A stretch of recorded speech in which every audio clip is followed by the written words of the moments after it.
Câncer, o remédio secreto que vem das plantas e como vocês destroem esse remédio diariamente. E existe cancerígenos vindo diariamente pela sua dieta sem você saber? Sim, existem os dois. Então fica aí e vamos aprender mais os dados científicos. Prazer, sou o Dr. Eduardo Coraça, nutricionista clínico e sou apaixonado por trazer para você o que há de mais recente na literatura médica científica. Aqui não é minha opinião, aqui é dados científicos. Eu apenas reviso a literatura médica científica e te trago o que há de mais recente. Questionaram esses dias os últimos vídeos de câncer sobre incentivar pessoas a um tratamento mais natural. Não, isso aqui não é tratamento alternativo, não é tratamento natural. É o que está publicado na literatura médica científica mostrando que estilo de vida é o fator primário de prevenção e até de auxílio de prolongamento da vida do paciente, seja contra o câncer em si ou seja outras comorbidades que podem causar o paciente a vir a óbito. Não estou criticando nenhuma terapia usual, né? Cada um deve escolher por si o que prefere, é sempre a opção do paciente, mas entender que, independente do que ele faça, viver saudavelmente é sua responsabilidade, é responsabilidade de todos nós e não existe como jogar essa responsabilidade na mão do outro. O ser humano geralmente tenta comprar saúde. Acredita que tendo dinheiro, tendo a tecnologia moderna, você pode literalmente prevenir doenças através de remédios, tratamentos, etc. Mas o que a literatura médica científica mostra é bem claro. Sem vida saudável, se você não sofrer de câncer, por mais que existisse uma cura para o câncer, ainda assim ia acabar dando outras doenças. Você desenvolve outras doenças concomitantemente. Essa ideia de, eu só tenho uma doença, mas todo o resto está saudável, está completamente errado. Citando meus principais mentores e meu predileto nome na área de saúde, se você realmente deseja viver, você deve parar de tentar achar truques de mágica e corta-caminhos e aprender as simples leis da natureza e organizar sua vida em conformidade a elas. A maior parte das pessoas realmente acha que a dieta ancestral era mais ou menos assim, né? O que a maior parte das pessoas não entende é que a dieta moderna é algo extremamente moderno. O que estamos fazendo a nível dietético não tem nem 100 anos. Na época do meu pai, quando meu pai nasceu, ele nasceu na roça. Ele me falava que nunca tinha visto uma pessoa obesa. Ou seja, ele nunca tinha visto industrializados, nunca tinha nem visto luz até os 20 anos de idade. E as pessoas não entendem o quanto esse mundo moderno influencia a nossa saúde, prejudica a nossa saúde e quanto o estilo de vida moderno é cancerígeno, seja pela privação de sono, seja pela dieta, seja por toxinas ambientais, substâncias cancerígenas que podem mutar e causar câncer no nosso DNA é algo extremamente constante. O próprio Wi-Fi que você usa emite ondas eletromagnéticas que são possivelmente cancerígenas, classificadas pela OMS como 2A. Se você ainda não assistiu toda a playlist de câncer, começa clicando aqui em cima ou indo na descrição para assistir. São vários vídeos seguidos mostrando vários dos tópicos principais que você deve aprender sobre essa doença. E assiste o resto do canal inteiro, vai ajudar a sua saúde demasiadamente. Se você ainda não se inscreveu no canal, se inscreve, aperta o sininho, comenta, dá um like e compartilha com todos, principalmente com pacientes oncológicos. Então nós devemos questionar o que aconteceu na história que mudou drasticamente a dieta humana e o que a literatura indica, sugerindo que obviamente aumentou a incidência de câncer. Se nós olharmos para o início da vida humana no planeta Terra, a própria Bíblia sugere o paraíso, o jardim do Éden. Para os gregos, essa era a Era Dourada, representada por essa pintura da Era Dourada, onde seres humanos viviam em florestas. E, obviamente, como o próprio Gênesis 1:29 sugere, e disse Deus, eis que vos tenho dado toda a erva que dê semente que está sobre a face de toda a terra, e toda árvore em que há fruto que dê semente, ser-vos-ás para mantimento. Isso foi provavelmente a dieta do início da espécie humana. De acordo com a Bíblia, foram 10 mil anos, acredito. De acordo com a ciência, foram 8 milhões de anos, quase, que seres humanos passaram nas selvas. Sem acesso à industrialização, sem acesso até ao processamento de alimentos em si. Então, os seres humanos tinham que comer o alimento extremamente integral, fresco, direto da planta, sem nem cozinhar. A nossa própria história humana sugere que o berço da civilização, ou seja, quando nós mudamos de animais nômades para animais estacionários, ou seja, começamos a criar vínculo no local, não se movimentar muito, foi na verdade na Crescente Fértil, uma área no Oriente Médio, onde nós trocamos uma natureza nômade, arbórea, ou seja, nas árvores, e frugal, principalmente composta de frutas e vegetais, como nossos parentes mais próximos da natureza vivem. Por acaso, eu queria que alguma pesquisa achasse um chimpanzé na selva desenvolvendo câncer. Nós saímos das árvores e começamos a queimar nosso alimento no fogo, porque não é cozinhar quando você bota um alimento a 250 graus por meia hora. Nós trocamos as frutas e vegetais por grãos e proteína animal, ou seja, nós começamos a nos basear em amido, uma composição nutricional completamente diferente dos alimentos que a gente começou a comer, ou seja, da dieta do Éden. A nível bioquímico, a nível fisiológico, a nível evolutivo, nosso corpo, nosso organismo, nosso DNA não estava acostumado a lidar com esse tipo de alimento. Porque, por exemplo, existem até mesmo enzimas para digerir os carboidratos complexos dos feijões, que a gente chama dos oligosacarídeos, a rafnose e a steatose. Por isso que feijões, por exemplo, são famosos por causarem gases, porque nós não temos essas enzimas, ou seja, ferramentas fisiológicas, bioquímicas, são desenvolvidas ao longo de milhões de anos de evolução nas espécies. Então, a própria paleoantropologia, ou seja, a ciência do ser humano lá atrás,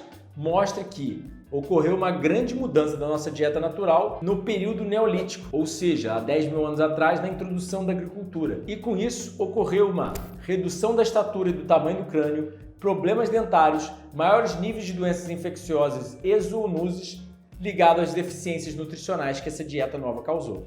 E será que ela também não começou a auxiliar o desenvolvimento de outras patologias como o câncer? Fica aí até o final para entender mais e ter essa resposta. Aqui a gente tem um artigo que foi publicado por um antropólogo famoso, Dr. Alan Walker, já em 1979, que saiu até no New York Times, sugerindo nenhuma exceção foi encontrada. Todos os dentes examinados do período dos hominídeos, de 12 milhões de anos até o Homo erectus, parecem ser de comedores de frutas. Como ele mostrou o padrão dietético mais congruente com os microdesgastes que ele analisou, ou seja, ele pegou arcadas dentárias de fósseis de diferentes épocas de seres humanos e analisou através de um tipo de raio laser, onde ele conseguia identificar o padrão dietético do ser humano naquela época. E ele sugeriu que esses seres humanos comiam primariamente frutas e vegetais. Eu sei que talvez você ainda não esteja entendendo muito, mas fica aí que você vai entender na conclusão. Teve o Dr. Francis M. Pottinger, em 1930, que mostrou que ao cozinhar os alimentos naturais de gatos, eles começavam a degenerar, ou seja, eles ficavam cada vez mais mal de saúde e se tornando cada vez mais fracos a cada geração. E ele sugeriu que demonstramos que manifestações alérgicas e distúrbios dentários comparáveis com aqueles que ocorrem no homem são consequência da preparação do alimento, ou seja, quanto mais cozido e mais refinado, mais os gatos que ele testou, que foram mais de 1000 gatos, se tornavam cada vez mais doentes. Os gatos alimentados com comida cozida apresentavam os habituais problemas respiratórios, gastrointestinais e problemas de constituição, bem como diversos problemas de pele. Aí a gente também teve o Dr. Weston Price, um dentista que passou 10 anos visitando civilizações primitivas e escreveu um livro chamado Nutrição e Degeneração Física, sugerindo que o cozimento e a refinação dos alimentos causava degeneração física, aumentando a incidência de doenças. Que essas pessoas que ele visitava em tribos primitivas com 80 anos nunca viram uma pasta de dente, um dentista, uma escova de dente e tinham dentição perfeita e saúde perfeita. Aí a gente teve o Dr. Camille Maillard, foi o descobridor das toxinas do cozimento, ou seja, que a gente chama hoje em dia de os produtos da reação de Maillard. Quanto mais a gente cozinha um alimento, mais substâncias tóxicas são formadas ali e que a gente sabe hoje em dia que são mutagênicas e cancerígenas. O que é mutagênico? Que causa mutações em nosso DNA. E cancerígenos, que causam câncer. Tirando vários outros fatores tóxicos. Um tóxico é o sistema imune, que é um fator importante para a prevenção do câncer, e por aí vai. E exemplificando a reação de Maillard, é o que acontece no pão. Quanto mais preto a gente faz a torrada, mais substâncias cancerígenas tem nele. Aí a gente teve o Dr. Robert McGarrison, um médico pago pela corte britânica para passar 7 anos entre os Hunzas, uma civilização no norte do Paquistão, que era nomeada a civilização mais saudável do mundo e que conseguia parar o envelhecimento. Ele, depois de voltar de 7 anos morando com os Hunza, ele escreveu vários livros sobre nutrição e sugeriu que não conheço nada tão potente para manter boa saúde em animais de laboratório do que alimentos perfeitamente constituídos. E não conheço nada tão eficaz para produzir problemas de saúde do que alimentos impropriamente constituídos. E isto também é a vivência de criadores de gado. Será o homem uma exceção a esta regra tão universalmente aplicada aos animais? Ou seja, os Hunza, pelo que ele relatou, a dieta deles era baseada em frutas e vegetais crus. Eles comiam muito pouca comida cozida e quase nada de proteína animal. Esses foram os relatos do McGarrison, mas tiveram outros médicos visitando, como Alexander Lee, pago pela National Geographic por volta de 1970, falou que esse povo era extremamente impressionante. Era sugerido que eles morrem aos 120 anos no sono, sem doenças nenhuma. Temos dados epidemiológicos, clínicos sobre eles? Não. Só temos relatos de médicos, jornalistas e várias pessoas que já visitaram essa civilização e alegam que eles são extremamente saudáveis. Mas, impressionantemente, o que eles mais comem é damascos, frutas cruas. Aí tivemos outro médico, Dr. Paul Kolchakov. Em 1930, ele ganhou um prêmio Nobel por mostrar o que a gente chama de leucocitose digestiva. Leucócitos, as células brancas de defesa do organismo, ose, um aumento, e digestiva, porque acontece essa leucocitose sempre que se come algo. Ou seja, ele mostrou que comida crua não causava leucocitose digestiva, mas comida cozida causa essa leucocitose digestiva, ou seja, aumenta a quantidade de células de defesa no seu organismo. Como se o organismo visse a comida cozida como um vírus, como algo invasor. A gente também teve há quase 100 anos atrás o Dr. Max Gerson, um médico que sugeriu na época dele, e obviamente foi alegado ser um charlatão, mas ele sugeriu na época dele que ele conseguia curar o câncer com simples sucos de frutas e vegetais. Não temos evidência científica sobre isso, mas existem vários relatos, você vai ver na internet, tem 2 documentários do Max Gerson, e muitos relatos de pacientes deles que ficavam muito melhor depois da terapia Gerson. Até mesmo fotos de pacientes com cânceres protuberantes que literalmente encolhiam drasticamente de tamanho. Comenta aqui embaixo, você já ouviu falar sobre o Max Gerson? Você já tentou comer mais frutos e vegetais para ficar mais saudável? Como você se sente comendo frutos e vegetais? Eu particularmente vivo primariamente deles há 15 anos e nunca me senti melhor.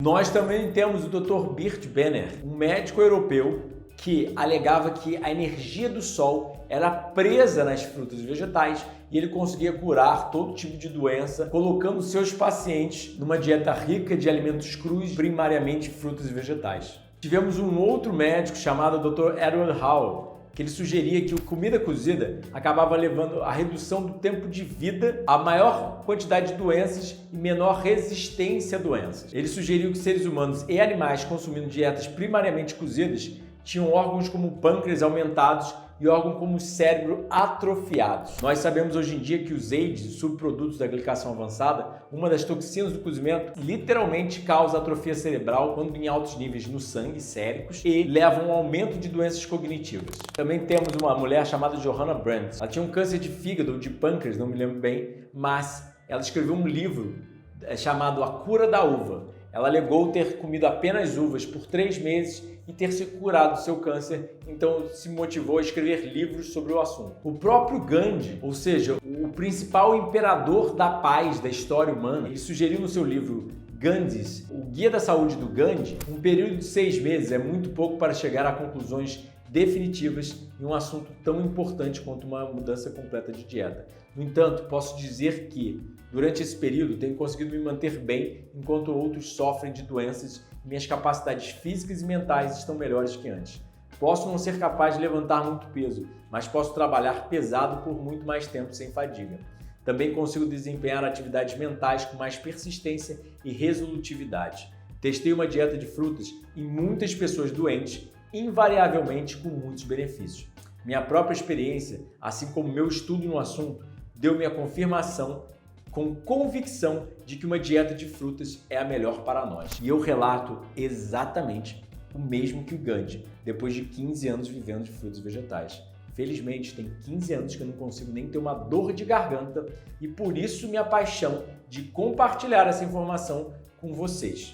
E aí nós temos o mestre do Yogananda, né? É um mestre yogi chamado Swami Sri Yukteswar. Eu realmente não sei falar esse nome, mas ele escreveu num livro dele, antigo, chamado A Ciência Sagrada: nos homens de todas as raças, verificamos que os seus sentidos de olfato, audição e visão nunca os levam à matança de animais. Ao contrário, eles não podem sequer suportar a visão dessas chacinas. E sempre recomendável que os matadouros sejam mantidos bem longe das cidades. Os homens com frequência expedem rigorosos regulamentos proibindo o transporte de carnes descobertas. Pode-se então considerar a carne um alimento natural do homem quando seus olhos e nariz positivamente a rejeitam, a menos que venha disfarçado com o sabor de temperos, sal e açúcar? Por outro lado, como achamos deliciosa a fragrância das frutas, cuja visão nos deixa muitas vezes com água na boca. Pode-se também notar que vários cereais e raízes têm odor e sabor agradáveis, embora fracos, mesmo quando não estão preparados.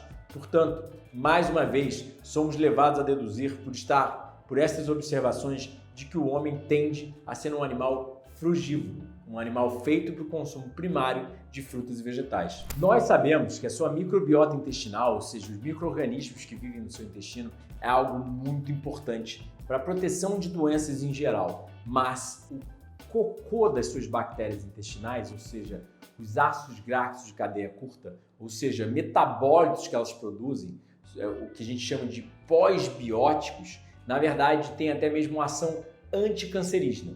E nós sabemos que colocar pessoas em dietas à base de alimentos de origem vegetal cru muda a microbiota de uma forma que qualquer outra dieta, de acordo com essa pesquisa. Então, o que eles sugerem é: dietas vegetarianas e veganas fornecem proteção contra diversas doenças crônicas, incluindo alguns tipos de câncer, provavelmente por causa das bactérias intestinais. Aonde eu estou querendo chegar, pessoal? Algo bem simples. Será que, se reproduzíssemos nossa dieta na natureza, estaríamos realmente vivenciando esse índice tão alto de doenças? Será que o câncer aconteceria se estivéssemos levando nossa dieta natural, sem alimentos processados, sem alimentos cozidos, sem esse excesso de proteína animal na atualidade?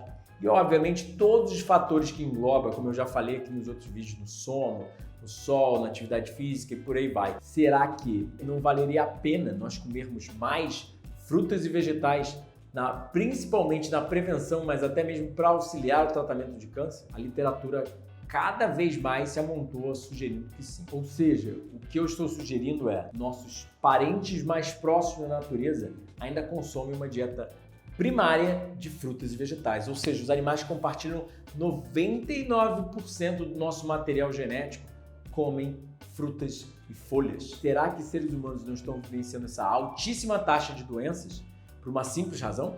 Porque a gente largou nossa dieta ancestral, a nossa dieta que nós levamos no Éden por milhões de anos? Eu acredito que sim. É um palpite? É um palpite. Mas eu aposto a minha vida, a minha saúde na comida que vem da natureza e não na comida que vem do homem. E se nós olharmos para os próprios chimpanzés, falam: mas o chimpanzé, pelo que as próprias pesquisas mostram, a dieta deles é baseada quase que exclusivamente em frutas e folhas. Uma vez por mês eles caçam.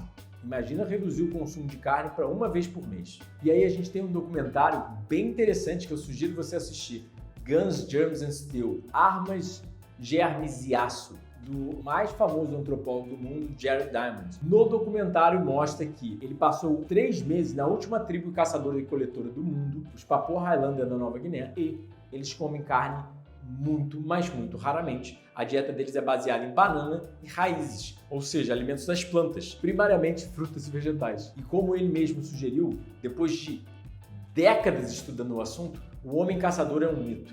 Eu duvido que a caça foi a força motriz por trás do nosso cérebro e sociedades desenvolvidas. Por toda a história, não fomos fortes caçadores, mas babuínos sofisticados. E recentes descobertas sugerem que a adoção da agricultura foi a maior catástrofe da qual nunca nos recuperamos. causando a desigualdade social, sexual, doença e despotismo que amaldiçoam nossa existência. Bom, se você não viu os outros vídeos, sugiro ver, principalmente os vídeos das toxinas do cozimento e o câncer, para você entender mais que realmente tem muita correlação científica das toxinas do cozimento e o câncer. E também muita correlação do consumo de frutos e vegetais para o câncer. Tem um vídeo de 7 alimentos contra o câncer aqui no canal. Te deixando com uma frase de Thomas Edison, o inventor da lâmpada. O médico do futuro não irá tratar o corpo humano com drogas, mas irá curar e prevenir doenças com nutrição. Os maiores gênios da história humana já percebia há 100 anos atrás a importância da nutrição na saúde. Nutrientes das plantas são anticancerígenos. Eles auxiliam o nosso corpo a se manter em equilíbrio, saudável, lutando contra células malignas. Mas, ao cozinhar, nós jogamos essas vitaminas, minerais, antioxidantes, fitonutrientes fora.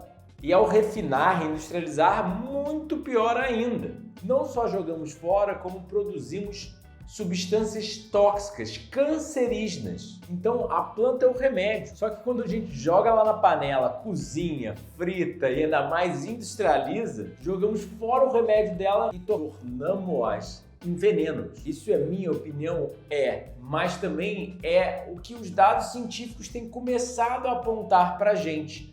Ou seja, esses nutrientes que vêm das plantas de muita abundância previnem o câncer. Mas quanto mais cozinhamos a planta, mais perdemos nutrientes e formamos toxinas cientificamente cancerígenas. Então eu sei que ninguém fala isso por aí, mas é a óbvia conclusão da literatura médica científica que vai levar 20, 30, 40, 50 anos até as pessoas perceberem o óbvio. Se a gente estivesse comendo comida crua, fresca, direto da natureza, eu sou convicto que essa pandemia de câncer não estaria acontecendo. Espero que você também perceba. E se você gostou do vídeo, começa compartilhando, dando um like, postando seus comentários aqui embaixo, principalmente se você consegue levar uma dieta boa ou não, e se inscrever no canal e apertando o sininho. Se você quer me ajuda como nutricionista clínico, tem nossos 7 livros já publicados, nossos retiros, nossos cursos online e meu atendimento nutricional online. Muita saúde frugal, muitas frutas e vegetais, porque existe muita evidência científica que elas auxiliam na prevenção e até mesmo no tratamento do câncer e de todo outro tipo de doença crônica degenerativa.